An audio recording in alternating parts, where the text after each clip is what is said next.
Sorotan yang tak kalah penting, Saudara, Bursa Efek Indonesia ini mengubah indeks industri dari Jakarta Stock Industrial Classification atau JASICA menjadi Indonesia Stock Exchange Industrial Classification atau IDXIC. Nah, mengapa perubahan ini dilakukan?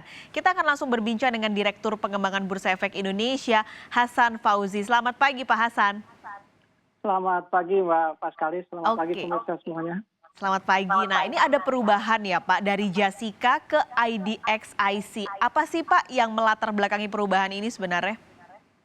Ya, jadi baru-baru ini ya, di tanggal 25 Januari kemarin, kami di Bursa Efek Indonesia menerapkan klasifikasi bidang usaha baru untuk saham-saham yang tercatat di bursa, yaitu tadi ya IDXIC, IDX Industrial Classification.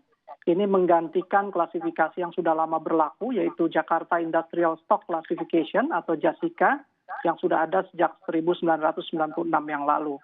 Nah, latar belakangnya saya kira ada beberapa. Yang pertama, di pengelompokan yang lama di JASICA, itu pengelompokannya berdasarkan aktivitas ekonomi, di mana pengelompokannya tidak terlalu spesifik, sehingga bersifat sangat umum dan tidak dapat mengakomodasi perkembangan pertumbuhan bidang-bidang usaha baru saat ini yang memerlukan klasifikasi baru yang jauh lebih spesifik. Nah, di IDXIC ini itu dapat kita lakukan. Oke, kenapa sekarang Pak Hasan perubahannya?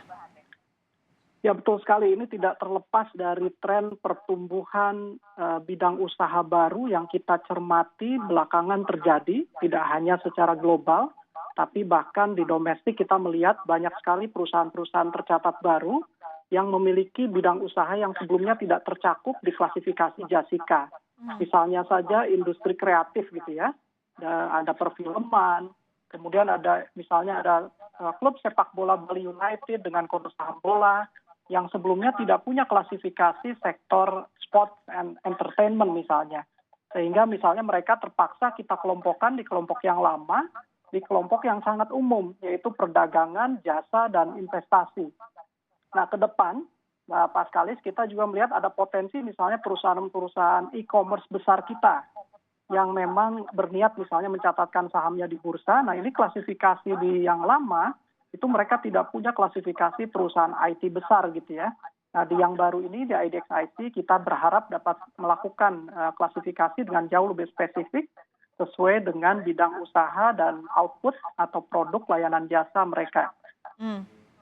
Ini ada bidang usaha yang Pak Hasan bilang semakin spesifik ini ya, dari yang tadinya JASICA menjadi IDXIC. Sudah berjalan sekitar hampir 2 minggu, berarti ini evaluasinya seperti apa Pak? Ya, jadi untuk pertama kali ini tentu kami lakukan evaluasi di depan. Jadi sejak saat hari pertama dijalankan di 25 Januari, seluruh klasifikasi yang lama kemudian kita mappingkan dan berubah menjadi klasifikasi baru di bawah pengklasifikasian IDXIC.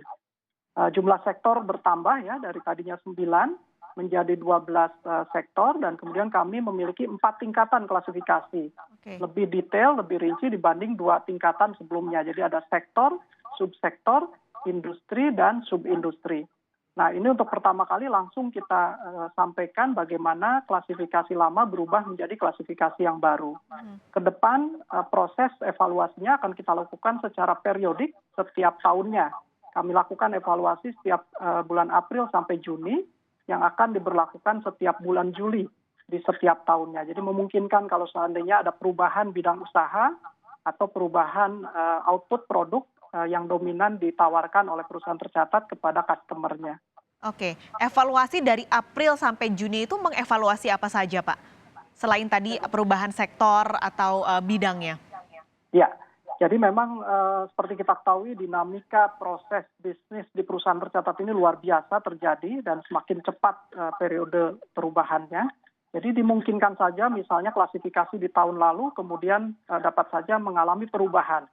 Jika seandainya perusahaan tercatat kemudian lebih spesifik mengembangkan usahanya ke bidang usaha yang baru. Nah, kesempatan periode review tahunan ini kita manfaatkan untuk merapikan hal ini, Bapak sekali. Jadi biar nanti ke depannya seluruh perusahaan tercatat ini setiap tahunnya akan kita pastikan akan masuk ke dalam sektor, subsektor, industri, dan subindustri yang memang mencerminkan betul-betul output dan dominasi revenue stream yang dihasilkan oleh layanan jasa maupun produk barang yang dihasilkan. Oke, berarti murni hanya mengevaluasi sektornya saja ya Pak? Ya, jadi 4 tingkatan tadi ya. Selain sektornya, kita akan tentukan subsektornya, lalu di bawahnya ada industrinya apa dan subindustrinya. Nah, Oke. ini akan memberi guidance yang baik buat para investor gitu ya, yang memang butuh tahu persis sebetulnya investasinya dilakukan di perusahaan dengan klasifikasi spesifik seperti apa.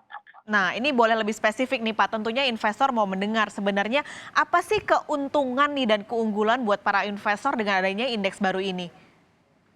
Ya, ini kami berharap ini luar biasa nih perubahannya. Jadi ini juga kami sangat mendengar gitu keluhan selama ini dari para investor kita yang kesulitan misalnya terutama investor global atau investor lokal yang berinvestasi juga di saham-saham terbaik di global gitu ya. Di mana salah satu kegiatan pengukuran kinerja investasinya mereka biasanya melakukan benchmarking atau perbandingan dengan perusahaan sejenis di luar sana.